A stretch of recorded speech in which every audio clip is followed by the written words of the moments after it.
What does that mean? What? Okay. Yeah, I think I remember that now. I'm a hard time myself.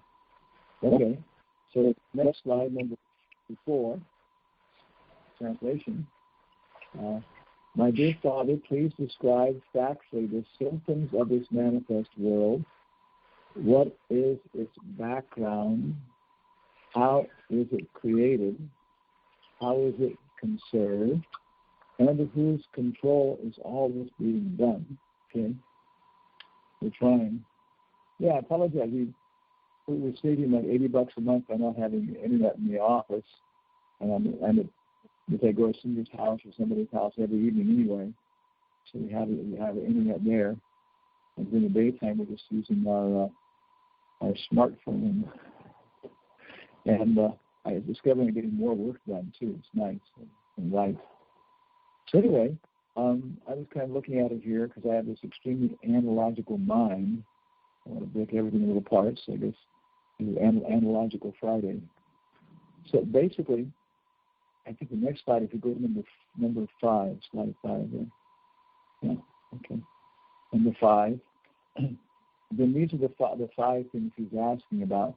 Narada Muni is asking Lord Brahma about the cosmic manifestation. He's asking about the Rupam, the Adhistanam, the Shristam, the Samstam, and Param. Param means,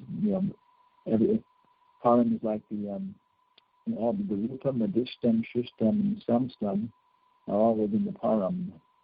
And here we see a nice example. Actually, the picture I put there is the Nrsimhadev temple, which is next to the main temple in Manipur, up in the Himalaya Mountains, pretty much. But who created it? What are the symptoms? What does it look like? Does it have a closed patio or an open patio? Does it have 2 levels of stairs?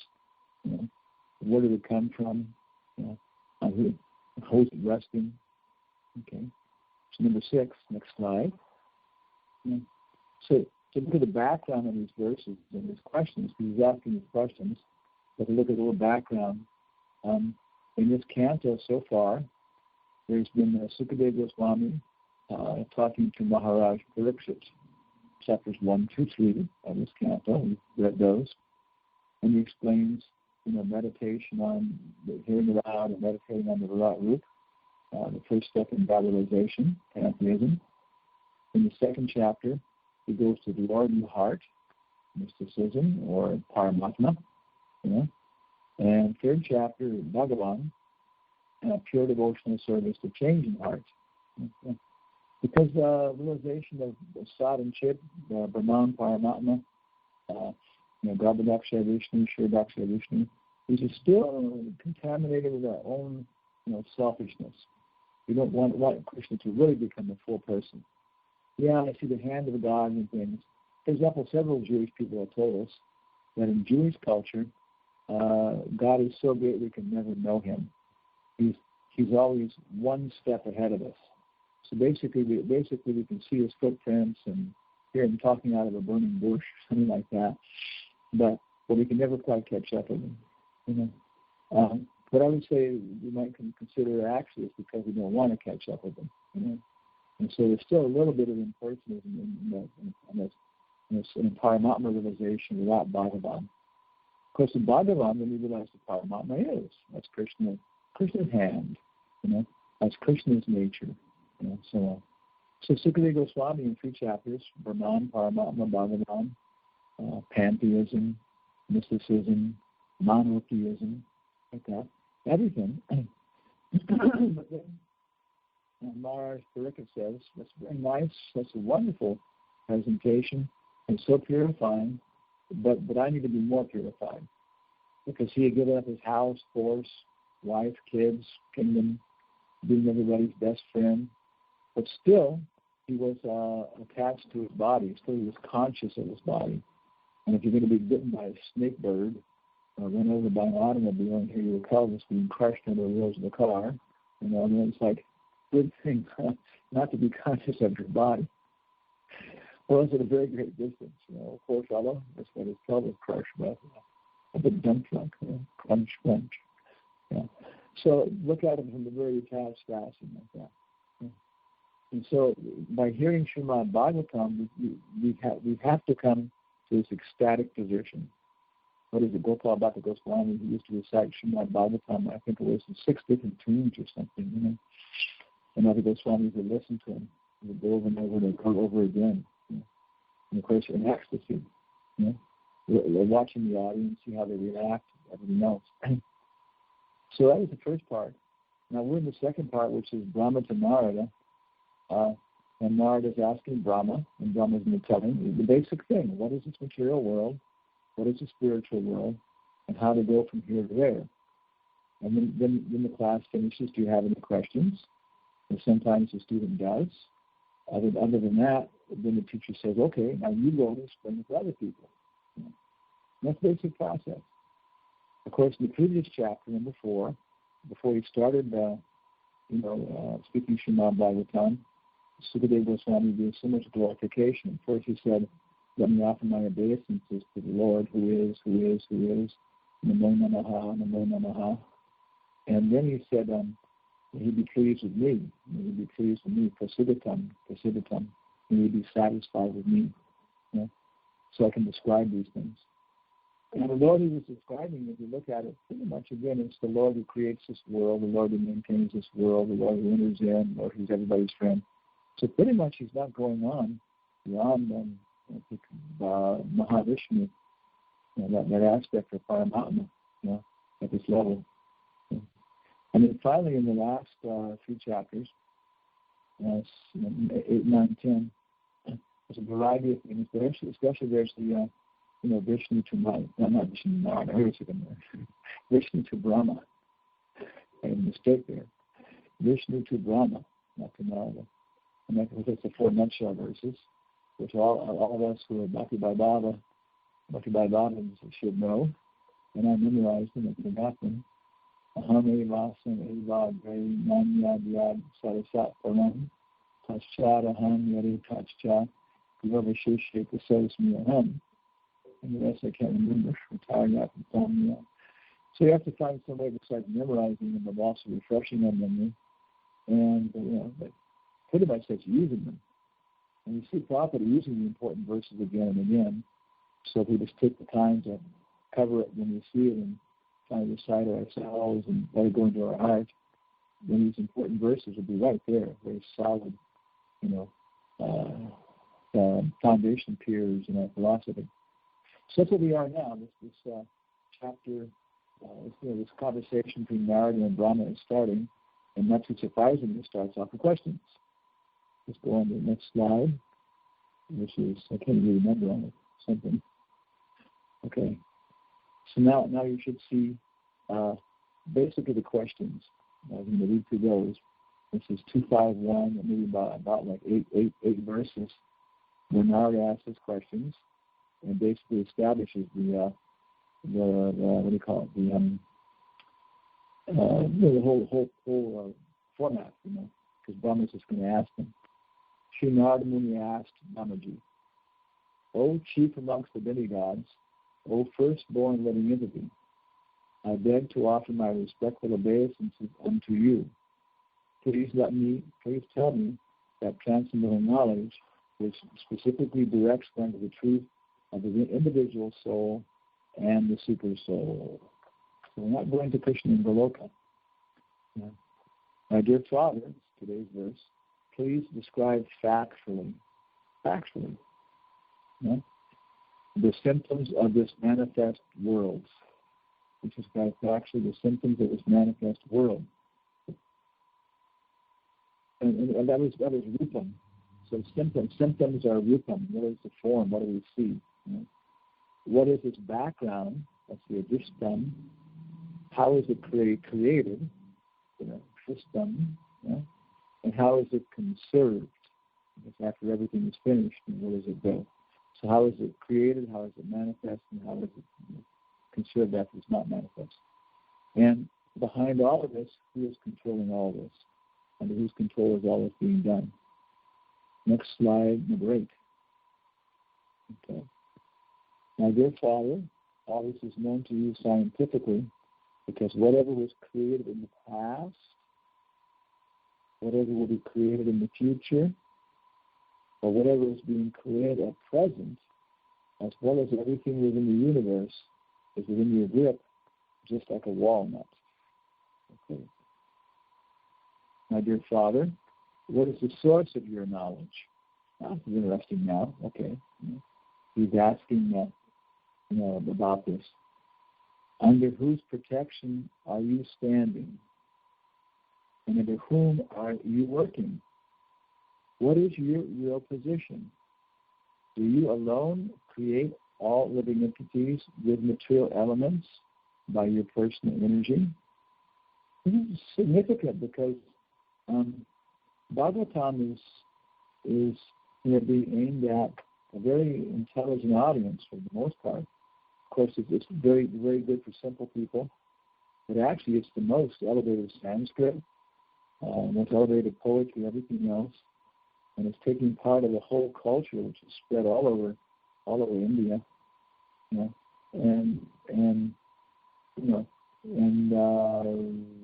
we are familiar with Vedanta Sutta, Karma Mimamsa, and Mimamsa Sutras of Jainini, Paramanavad, Kapila, so many things. They're familiar with these, and worship of Brahma, this and that. So it's not surprising that people may think that Brahma is the supreme. I know, even now, for example, like salesmen and stuff like that, when they're training them, you can do it, you're number one, this and that, and there's nothing that can stop you. Karma Mimamsa, which is pretty much passion, that you're the creator, you're the controller, like that. So he's asking them, are you under somebody else's protection? What is your knowledge? As the spider very easily creates the network of its cobweb and manifests its power of creation without being defeated by others, so also you yourself, by employment of your self-sufficient energy, create without any other's help. Whatever can be understood by the nomenclature, whatever we can understand by the nomenclature, characteristics, and features of a particular thing, superior, inferior, or equal, eternal or temporary, is not created by any source other than that of your Lordship, thou so great. Yet we are moved to wonder about the existence of someone more powerful than you. When we think of your great austerities and perfect discipline, although your good self is so powerful in the matter of creation. So, of course, this is, very natural, observation, because Narada can see that it's a fact, that Lord Brahma is doing austerities. Well, if he's God, then what if he does austerities? Krishna doesn't have to do austerities. So he asks him, I see this, and I'm wondering, is there somebody behind you? My dear Father, you know everything, and you are the controller of all. Therefore, may all that I have inquired from you be kindly instructed to me, so that I may be able to understand it as your students. In text number 11, I guess we'll keep it up. Number 11 then is Father's purport. Okay. So that's the general questions. He's asking these questions pretty much are right here. It's just that verse number 2 asks the questions about this phenomenal world, and then number 8, I think it was, or 5 or 6, then he asks them, how do you know all these things? Is there somebody else you're worshiping like that? It's pretty simple, straightforward questions, and he eliminates some. He describes his position very clearly, glorifies him like that. So very nice basis, and this will be the basis then for the next 2 chapters. So Prabhupada says, the inquiry is by Narada Muni on the basis of factual cause and effect. On the basis of factual cause and effect, how things are really working, appear very reasonable. The atheists, however, put forward many self-made theories without any touch of cause and effect. The manifested world, as well as the spirit soul, is still unexplained by the godless atheists through the medium of experimental knowledge, although they have put forward many theories manufactured by their fertile brains. So there's the quantum mechanics, relativity theory, and now string theory, which I never really, out of the university, I found out what's going on. But I think that's the most advanced, process like that. And then, of course, when we were traveling in South America, we were able to make our presentation. How does it go? What is it called? Spirit? Science, spirituality, something. Psyche, science, and spirituality. I forgot what it was. The next title was. Psyche, spirit, and science. Science, spirit, and spirituality. Anyway, it was about Carl Jung and the Bhagavatam. And we attracted some very nice people who can continue with it. It's a very nice preaching field. And one of them is a Nobel laureate candidate, Umberto Maturana. And he's trying to do the same thing. He's a very nice person, trying to figure out what's going on, what is the world. Maybe I mentioned him before. And his idea, his explanation was that that what Darwin was presenting was not biology. It was Lamarckian economics. That given a limited resource base, there'll be competition between people for those resources and this and that and this and that. So that's economics, not biology. Survival of the fittest. Then he goes on to say, if you look at things, we see that those species which survive are those that learn how to cooperate, try to cooperate, and those that try to kill everybody else don't do well at all. So, of course, on a social level, we can see this. We can look at it and consider it. But he also looks at it apparently at a strictly biological level, in terms of biological entities, down to a very fine level. So we had a very nice discussion with him and our group and his group, and he asked us to come and visit him for maybe 4 or 5 hours. So a very nice program. The 5 devotees came, and maybe 5 or 6 people in his group community.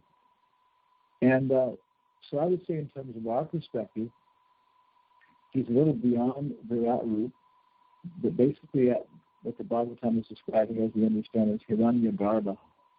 But behind all its manifestation of different things, the Virat root, there's a very potent, powerful, golden seed, which makes it all happen. And behind that, of course, is the Paramatma himself, and then so on. So for someone to realize this Garbha, we call it Hiranyagarbha, his conception is much more advanced than most people. We don't even realize pantheism, we call it Virat root, like that. So that he has this developed theory, and he has different aspects of it and how it's going on. And but what does somebody really know how it works? And that's what Brahma is asking. Narada is asking Brahma. The basis of factual cause and effect. What are the facts do you know? Like that. So it's a very elevated thing. I'm probably saying that the scientists haven't been able to do that. They're speculating. Maybe it's like this, string theory, quantum theory, everything else like that. And what to speak of the manifested world, he also points out that we can't explain the spirit's soul, the Atma. Next slide, number 12.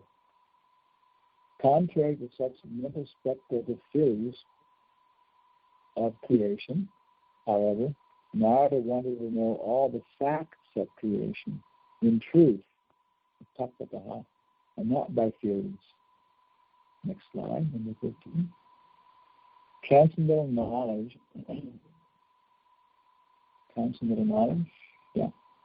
regarding the soul and the supersoul includes knowledge of the phenomenal world and the basis of its creation. In the phenomenal world, 3 things are factually observed by any intelligent man: the living beings, the manifested world, and the ultimate control over them. There's a picture up here of some fellow sitting under a tree, an apple falling on his head.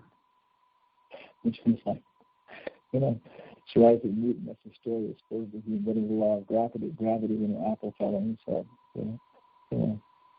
So he was observing, I guess I'm here, and then there's a control over the phenomenal world, which is living in the material world of the apple tree, and I'm here experiencing this, and there's a control over the phenomenal world, and actually, is there a control over me?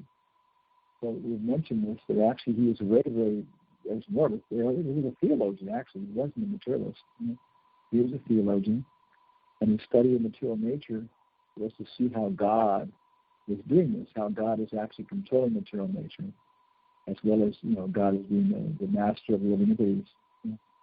So he was observing all these things. You see sometimes when Prabhupada's preaching to people, I would say often, if it's a intelligent man, of course, if you're dishonest with yourself, you're not going to be intelligent. If you're just unfortunate and you're taking intoxication or intoxicating yourself with crazy ideas and grandeur, then also you're not going to be intelligent. But sometimes people are intelligent. They're living pretty much in the mode of goodness. They have a job like a lawyer, where they and their wife and their family are trying to help other people. I'm specifically thinking of one conversation. It's a video, you've probably seen it in Australia. I think Prabhupada's talking to the lawyer. And so Prabhupada says, are you the controller? And he starts off with that question. And so many people may not have thought about this. But then, someone like Prabhupada, Socrates, he asks you, are you the controller? And they argue about this and that, science and this and that, and so forth and so on. And probably, politely, but clearly in a simple, logical fashion, intellectual fashion, and it leads the person to accept that, basically I can accept that I'm not the controller, So the next question is there a controller like that? And you start talking about it, and you see the seasons come and go, and this and that happens, Here it's amazing because we've had this freak winter on the continents, and it's been down to freezing, below freezing. We had 12 water pipes burst in our little, temporary motorhome here, not motorhome, it's a mobile home thing, prefab place. So we had to get those fixed so we could move in. It was common. People weren't ready for this. So, so it's always a very cold thing. Is somebody in control of that or not? Well, who knows? But the strange thing is that springtime is coming. And even though some days it's been below freezing, still all these trees are just popping out. In white, pink, and goes the ambulance. The name of our boulevard here is Medical Center Parkway. So everything goes by towards the medical center. So all these big trees are popping out of beautiful pink and white blooms. The magnolia trees are coming out even to the point of having buds on them. We call it daffodils are just popping up with a beautiful yellow. And so many everywhere, so many flowers are coming out. I think, what is it? It's still overcast. It's still cold sometimes. What is it? It's the ground temperature, or it's the duration of the days. So there's something which is called, and maybe there's something subtle behind it. Mother Earth said this is the right time, so on. She stopped taking birth control pills. Mother Earth, and her body starts to function. Yeah. And then also I noticed outside my window here there's a storm gutter, and the two birds look like they were fighting for territoriality over where they're going to build their nests. So the animals are also things. It's springtime. So, the things like this, discussing them, we start off with good. We discuss it ourselves with our own mind. And pretty soon our intelligence is quite ample to discuss it in different ways. We argue with ourselves. We talk to other people. And after a while, we have an intelligent description of what we're doing. In the Bible somewhere, I wish I knew where it was, it says, in your heart you should have faith like a little child. very simple, gentle. But in your head, you should be as clever as a snake. Like that. As clever as a snake. So the same thing. We're trying to be very clever and clear and intellectual in these things, establish it very clearly intellectually. At the same time, appreciating that in the end, we have to accept our position of being little children, playing with things on the edge of the ocean. Okay, number 14. The intelligent man, so I guess this is Confucius' superior man. The intelligent man can see that neither the living entity nor the phenomenal world, are creations of chance. The symmetry of creation and its regulated actions and reactions suggests the plan of an intelligent brain. Suggests, like that. So Newton said too. Suggests the plan of an intelligent brain behind them, and by genuine inquiry, one may find out the ultimate cause with the help of one who knows them factually, like that. So if you tell a child some story about this and that, somebody just won't accept that he's intelligent enough to be able to live and survive and so on. So some of these crazy stories, he just won't accept it. One man, his child always wanted to get ice cream, pestering him every day to buy ice cream for him and talking about. So finally he told him, actually, somehow like, I can do this, He told him that when they were playing that song, that when he was telling everybody he didn't have any more ice cream. So she can't believe it for some time. But actually sometimes he's a little more intelligent. So intelligence suggests this, and the natural thing of a child or anybody else is then to go to an authority, go to a scientist, go to somebody. It's just a natural part of the personality. When we do this, then our intelligence gives us the orientation and everything else to really understand, to actually find out the ultimate cause of everything. We put a cuckoo clock in here, which is such a nice example of, how it suggests the creator, like that. This word chance, it's a wonderful word just to beat on. As I remember the etymology, it comes from the French word, and it means to fall out. The apple chanced the tree. That's what it means. What does it mean? It means it fell out. It fell out. Complex DNA sequences occur by falling out. What does that mean? There's no explanation of any cause. It's a naming fallacy. It's happening by chance. Chance is causing it. The word chance has no meaning in terms of cause. Bertrand Russell, again a quotation, our Nobel laureate, he said that chance is the most important concept in the 20th century because nobody has any idea what it means. So if you talk to people about this in push, a chance event, a random event, statistics is based upon random events. But you go to any basic statistics textbook and look up their definition of what is a random event. A random event is an event, the outcome of which cannot be predicted, right? Or the cause, you don't know what's going to happen. That's all it says. Netty. Bob didn't cause it. Susie didn't cause it. The government didn't cause it. The weather didn't cause it. So that would mean that all the trees turning colors and all springtime manifesting itself is all happening by chance. Okay. It's all a random event. No, someone's suggestion of an intelligent brain behind the whole thing. Okay. We head to number 15. Oh, thank you. Okay, that's the end of our slideshow. So Father actually has a kind of short report like that. So, So I guess that's kind of our presentation. We're just going on here with this kind of the same thing again. Same questions. The sages are asking the same thing. What is Namisharanya? What are the incarnations? How does Krishna create this world? How is it manifested?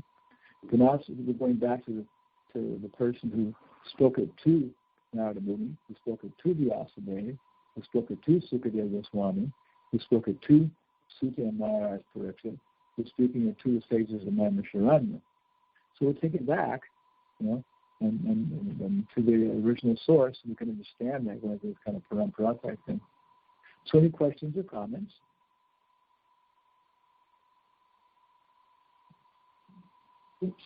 Yeah, you got to give me a little bit more time here. Okay. Now only us on Skype can be heard. Okay, now I turned off the mute for everybody. Okay, yeah. So anyone have any questions or comments? Maharaj, I have 2 questions for you. One is, I've asked this before. I'm sorry, I'm such a dullard. I still just don't get it. As far as Hiranyagarbha, as you're indicating that that's a higher realization than Virata. So, of course, Hiranyagarbha means golden seed. So is that Paramatma, or is it a stage of realization between the Paramatma realization and that of Virata? Okay, this is we're doing this Bhakti by Baba program. It's nice. It's going through so we're just finishing off the 4th canto right now.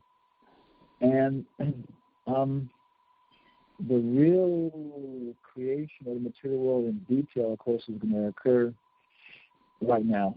Brahma's going to describe it, and that's how it's engineered.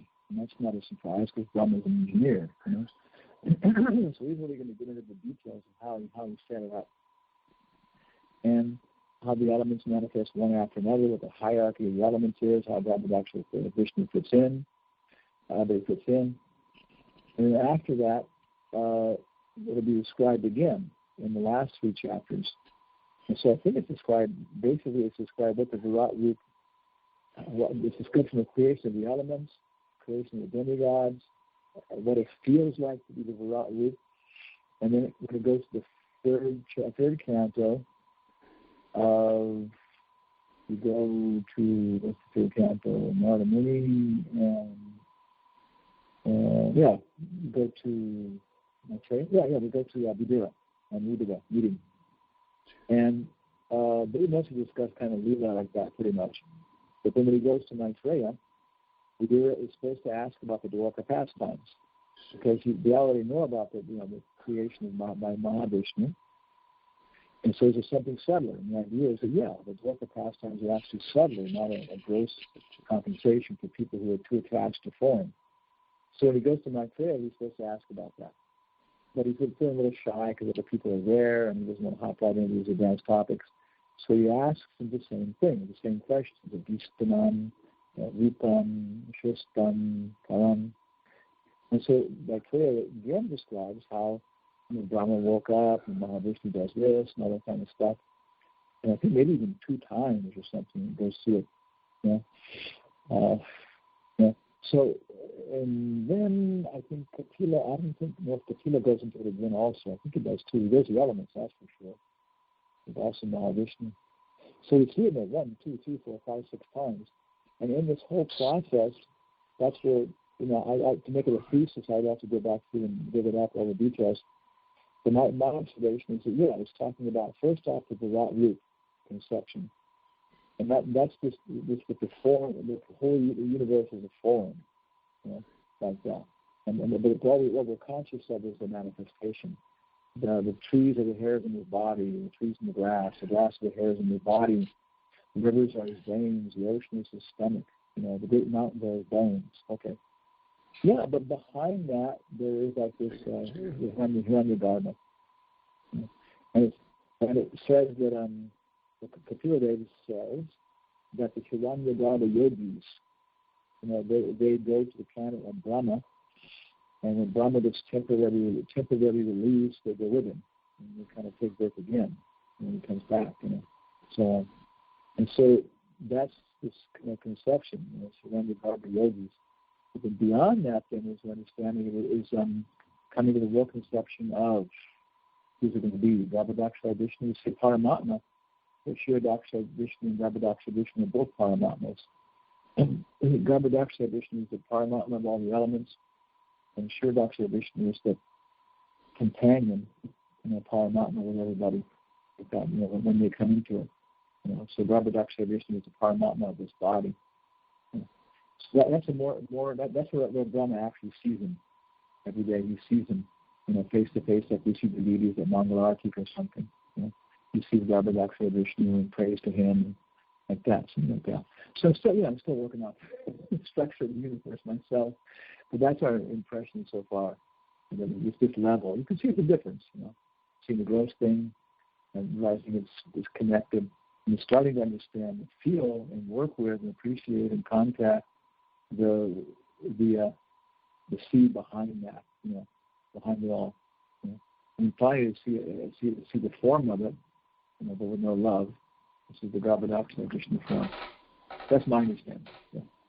So Garbhodakshaya Vishnu is the Hiranyagarbha.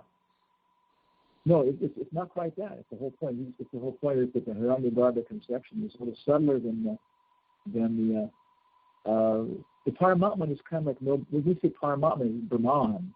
So what's the Brahman? It's all these details, everything else. And so you start realizing that it's all there, it's all exists, That's when you start coming to Hiranyagarbha. The golden seed, it's everywhere, The revolution may fail, we may die, oh brother, but the revolution is eternal, like that.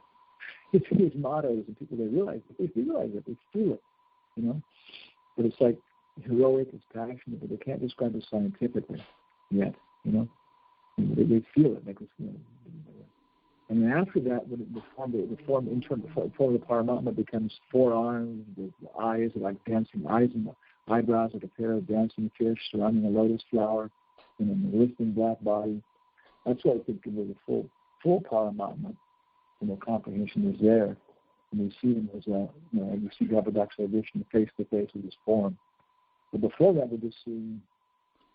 In the city, again, go to some city, money's good, people are clean, things are going on, and we can expect that, there's a good mayor in this place, but you don't know, It must be a nice mayor, And so gradually you begin to see him on a committee or something, Work with him, but sit a bit more impersonally, but you're really feeling, it's his energy that makes it work. Well, it's not his energy, it's somebody else. It's like, he's a nice guy, but the person that makes it work is his wife. And then later on, you start to meet them and have see them or something like that. So again, it's just different subtle levels. So then Hiranyagarbha worship it's not realization of the super soul, but rather an inkling that there is a controller beyond the Virat. There's a controller. Yeah. And again, probably I maybe knows, but I didn't see him actually say this, but the term is used that way. Like when Kapila is talking about it, and then where Brahma is talking about it. Actually, there is a point where he's talking about the golden seed was created, and they sat there, and the golden egg also.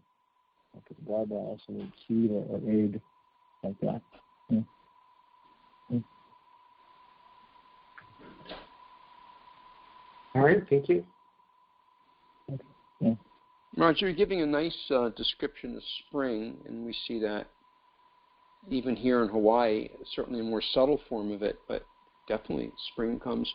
But yet, so you're saying if someone someone must be in control, but yet you were also describing so many irregularities. Sometimes spring will come, but yet it gets so cold that many crops become destroyed because it doesn't seem that it's always perfectly in sync, which would perhaps give evidence to the description of demoniac, Jagan Ahor Anishvaram, that they they declare that there's no one in control. If someone's in control, it seems like they're not watching carefully, not doing a very good job, if so many irregularities are taking place. That's a very good point.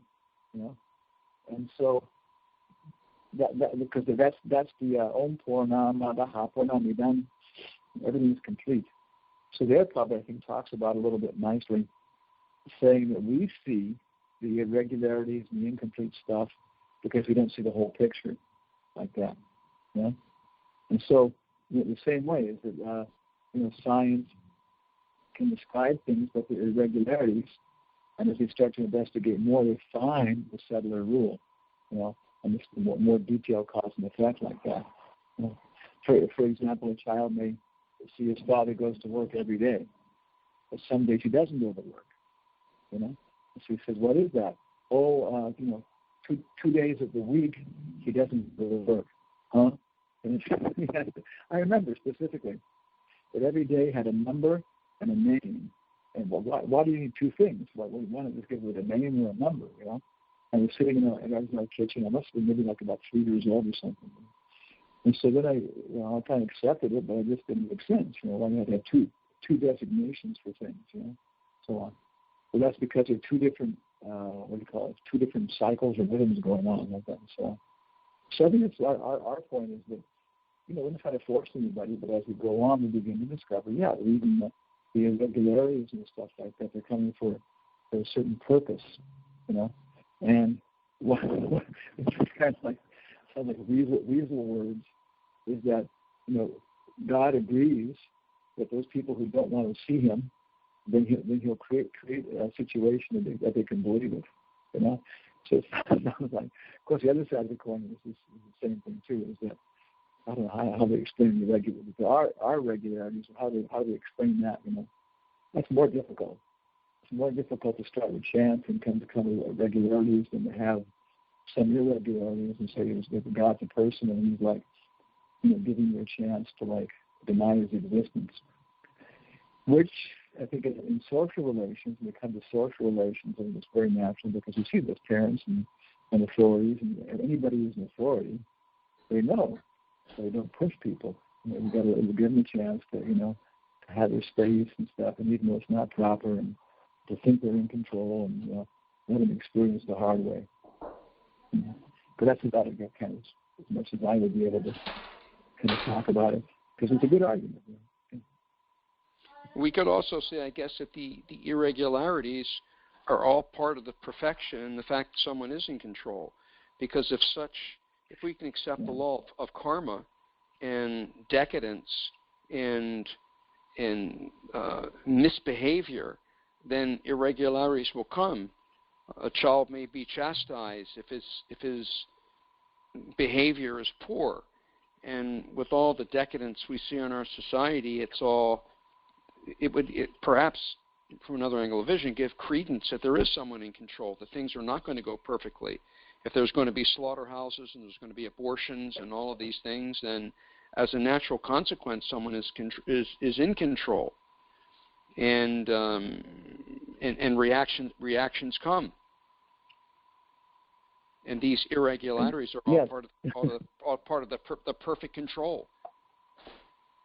Yeah, that's what I was saying. That Om Purnamadaha Purnamidam. That's where Prabhupada makes that point that we see things are not complete. And there's no control because we don't see the full picture. Okay. Yeah, it's a great.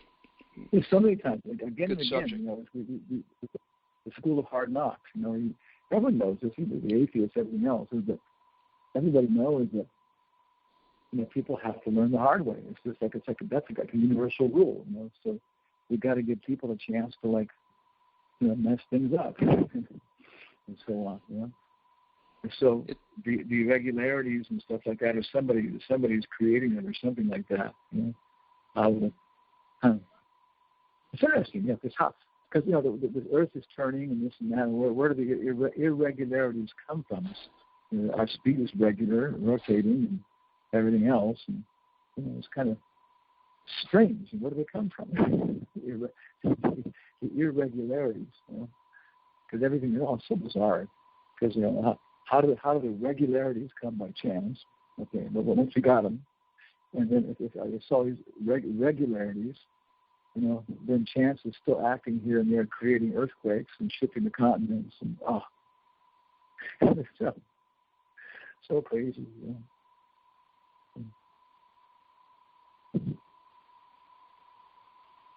Just like they had that big mudslide in Washington State.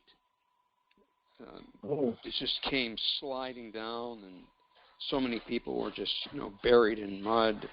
I mean, we just see irregularities, all over the planet with fires and droughts and tsunamis and floods and so many irregularities. But yet we could see from the vision of the Bhagavatam that under the guidance of a God-conscious king, there were no irregularities. Yeah, okay. It says what you just did when you saw these irregularities before Arjuna came back, and it says seasonal anachronisms. One season appearing in another season like that, and so on. Yeah, no chance. Yeah, but even mudslides. Probably what will happen. People become concerned about it, and they'll start to look at their neighborhood and this and that, and see, what the possibilities are. And the more rapid form, of course, is avalanches. And so there's so much study of avalanches and everything else like that, and how to build up, what's going to happen, what causes them, and everything else. So, what is unpredictable and happening by chance today? That's the whole purpose of science, to explain everything. In the news, they always seem to interview like the sister of someone who just got killed, or the brother, a friend, or a neighbor. Oh, they're such a good person. They were always they're always doing good for others, but not seeing that there was some definite karma there. They're trying to make it as if there was no karma, as if there was no reason for it, as if it was completely unfair. Yeah. And it's subtly attacking the idea of God. Yeah. The controller behind the thing. I mean, all these guys, so many people died, drowned by the tsunami. Yeah, but how many of them were fishermen? How many of them had taken these poor fish out of the water and just tossing them around where they suffocated out of their environment? That's an interesting statistic. And so, so somehow or other, we've been killing all these fish, and now, we get killed, and we make a big fuss about it. They don't. All the animals sort of a weird thing, right? Yeah.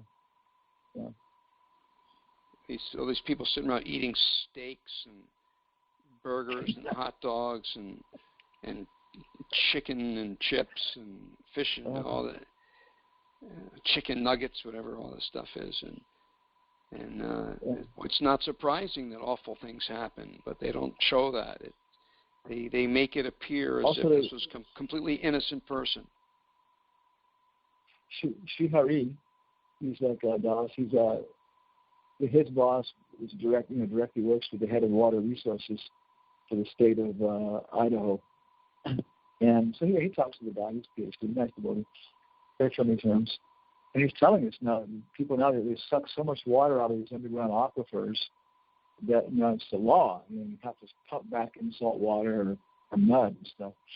And so even if you start looking at these these so-called random mudslides, it may very well be that it's because we've been sucking all the foundation water out, and now the basis is not steady, and these things are starting to happen like that.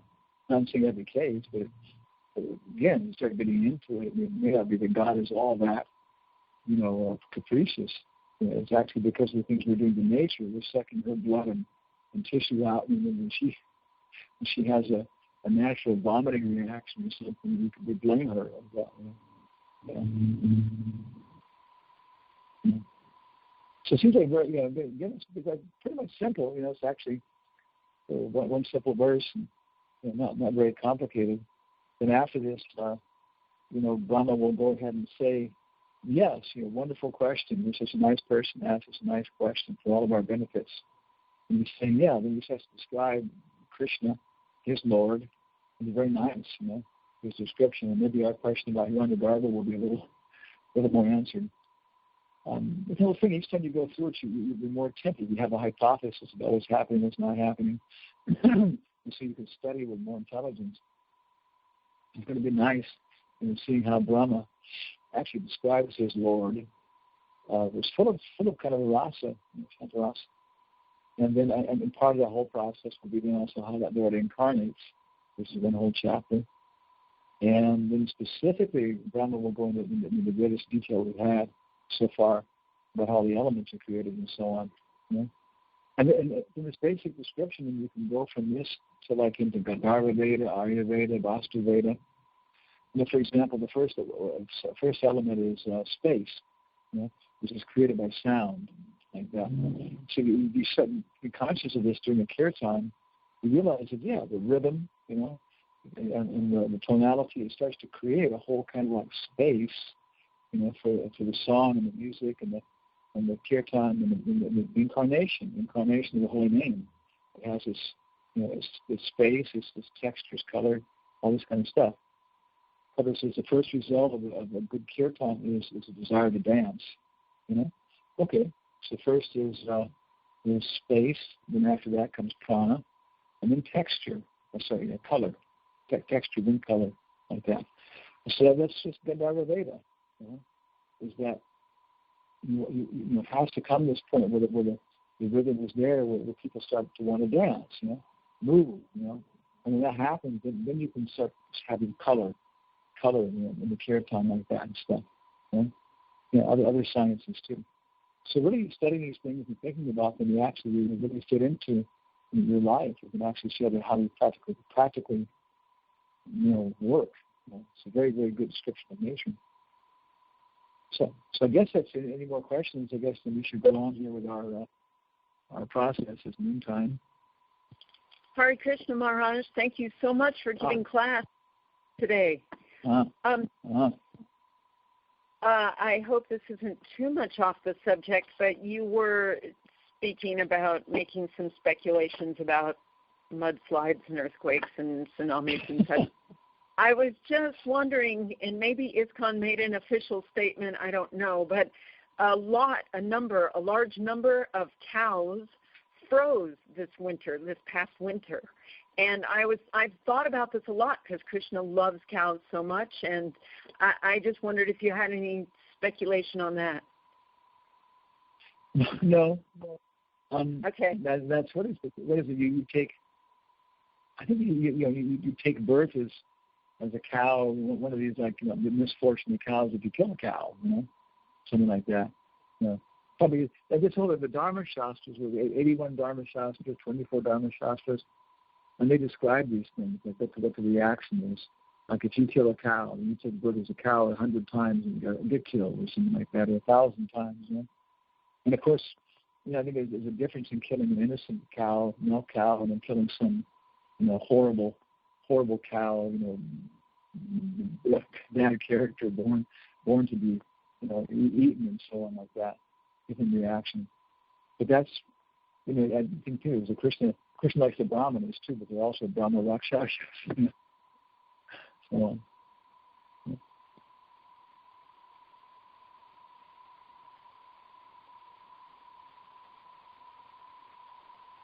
Okay, Maharaj. Thank you. Okay. So it was very interesting. It's our first time doing this by telephone, and so on. But it was hopefully pretty nice like that. Okay, so thank you very much. We'll look forward to thank you, Maharaj. And seeing how Brahma describes the universe. Jai. Hare Krishna. Jai. See you next week. Glory to Prabhupada. Hare Krishna. Hare